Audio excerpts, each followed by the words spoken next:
d'utiliser des techniques qui coûtent très cher et qui, pour eux, à longue, ne sont pas rentables. Donc nous, c'est de trouver, à partir des pays du Nord, plus ou moins, les pays dits développés, des moyens pour les aider dans ce domaine. Donc, la création, par exemple, des micro-réseaux informatiques dans les entreprises qui permettrait, par exemple, de communiquer sans forcément passer par des réseaux externes qui nous coûtent cher. Donc, ça, c'est des besoins concrets que nous avons en ce moment donné.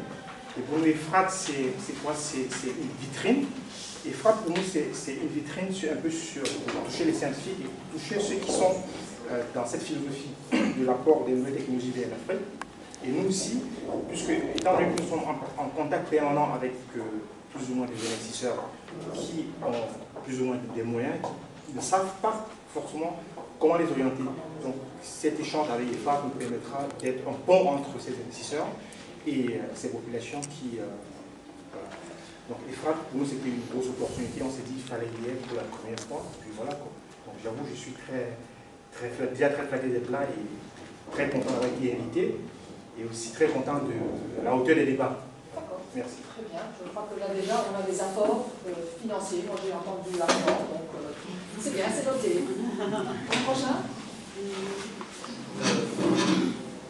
Je m'appelle Bangos Alain.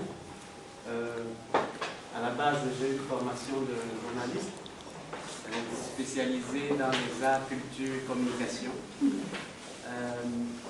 Une thèse de lettres. C'est un parcours un peu hétérogène, on peut dire, qui porte sur le théâtre, notamment les théâtres populaires, les cultures populaires. Et également, j'écris sur les littératures, des contextes de crise postcoloniale. Et dans la pratique de l'enseignement, ça touche aussi toutes les formes de médias, c'est-à-dire la radio, la télévision, l'Internet, avec le cyberespace, et aussi, bien sûr, les films. Pour le moment, je suis, comme vous l'avez vu, sur un projet concernant les transferts culturels, les transferts médias, notamment les contenus culturels, comment le processus des échanges s'est constitué. Et ça, c'est dans le cadre d'une bourse de la fondation allemande Alexander von Humboldt. Et je suis pratiquement à la fin de ce projet et cela va déboucher sur une production d'écrits où il y a plusieurs contributeurs dans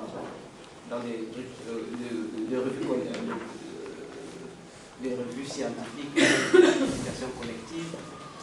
Et au plan administratif, je m'occupe du service de communication de mon université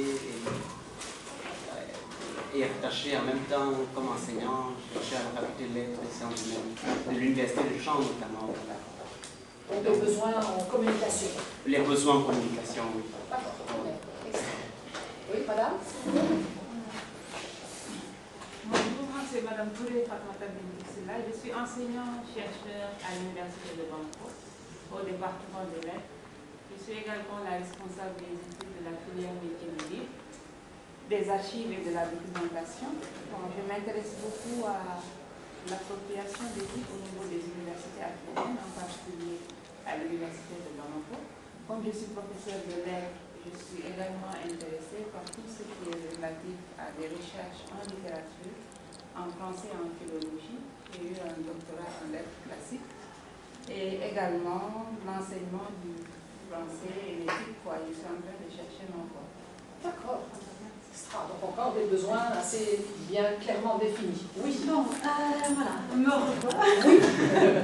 Bernadette Montanari, donc je travaille avec l'Université de Kent, Project Conservation, dans le domaine ethnobiologie, donc avec plantes médicinales, aromatiques, etc. Je me spécialise, on va dire, sur ce qui est la réduction de la pauvreté par l'entreprise communautaire. Donc, grassroots development. Mais comme j'ai travaillé aussi en décentralisation, c'est très large, je ne suis pas politicienne, j'étais obligée d'y toucher aussi. Moi, ce qui me concerne principalement, c'est comment trouver des moyens pour faire en sorte que ce qui est promis, ce qui est écrit dans les textes, dans les programmes, dans les machins, comment c'est actuellement, comment ça prend forme actuellement sur le terrain. Il faudrait presque un observatoire qui regarde ça de l'extérieur, qui dit « Ah, une ligne rouge, là, ici, ça ne marche pas, donc il faut intervenir. » D'accord, donc des stratégies de mise en place, de vérification de mise en place. Oui, tout à fait. D'accord, très bien. Oui, madame. Je m'appelle Simona Konstantinovic, je viens de la Roumanie, de Timișoara, plus précisément, qui est une ville assez grande de mon pays. Et puis j'enseigne plusieurs disciplines à l'Université de l'Ouest, la sémantique, la lexicologie, l'histoire de la langue roumaine, pas français. Et puis à côté, je fais de la littérature proprement dite, parce que j'écris des romans, des poèmes, des essais. Je fais de la recherche aussi parce que j'ai confectionné déjà 3 dictionnaires sur le lexique d'un auteur très bien connu chez nous. Puis les besoins sont grands, côté développement, information, communication.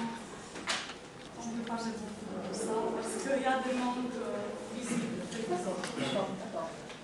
J'espère que pendant que tout le monde se présente, vous pensez déjà à des solutions, à des stratégies possibles de collaboration ou d'idées que vous pouvez vous lancer.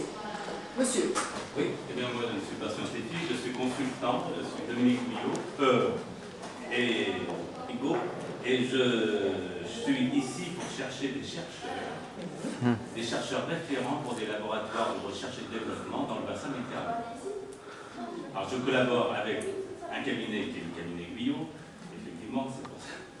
Je collabore avec ICS à Toulouse, qui est un cabinet qui est spécialisé dans l'aéronautique, avec le groupe Tiggen, qui est un groupe suisse, effectivement. Et donc je les représente pour prendre les premiers contacts dans cet espace francophone sur des gens qui seraient intéressés, des chercheurs, enseignants, pour être des consultants référents pour ces entreprises qui veulent se développer, s'installer ou échanger des collaborations dans tout ce bassin méditerranéen. Voilà. Extraordinaire, je crois que ça aussi c'est très utile. Donc c'est une démarche peut-être originale. Je suis sûre que la prochaine pause, il y aura tout le monde devant votre porte. Exact. Très bien. Alors, Christiane, on peut continuer maintenant? Oui, d'accord. Alors, Christiane Melançon, je suis professeure à l'Université du Québec en Outaouais, Gatineau, Canada. J'enseigne et je fais de la recherche dans 2 domaines, donc rédaction professionnelle, rédactologie, et puis interface langagier-machine, donc utilisateur-machine, pour dire ça plus simplement. Et aussi, je fais de la recherche en littérature 20e, 21e siècle, plus récemment sur la poésie subsaharienne. Alors, ce qui m'intéresserait peut-être, ce serait de voir les besoins du côté des technologies, en particulier les technologies langagières, donc les besoins émergents, parce que dans le cadre du Centre de recherche en technologie langagière, on produit avec des programmeurs des outils visant à répondre à des besoins vraiment axés sur l'utilisateur. Donc, on a beaucoup de logiciels qui ont été conçus par des informaticiens et qui parfois répondent bien ou moins bien aux besoins des utilisateurs. Donc, on veut mieux connaître les utilisateurs, d'une part.